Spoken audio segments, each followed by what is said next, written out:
Hey everyone, welcome back to my channel.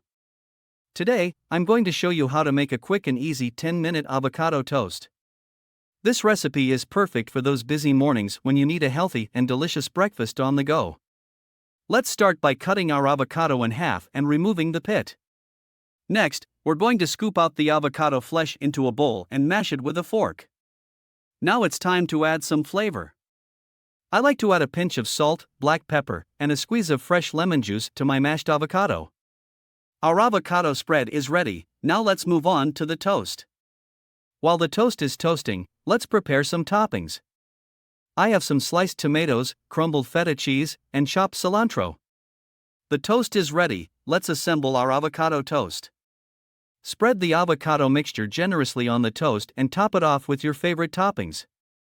And there you have it, a delicious and nutritious avocado toast that's ready in just 10 minutes.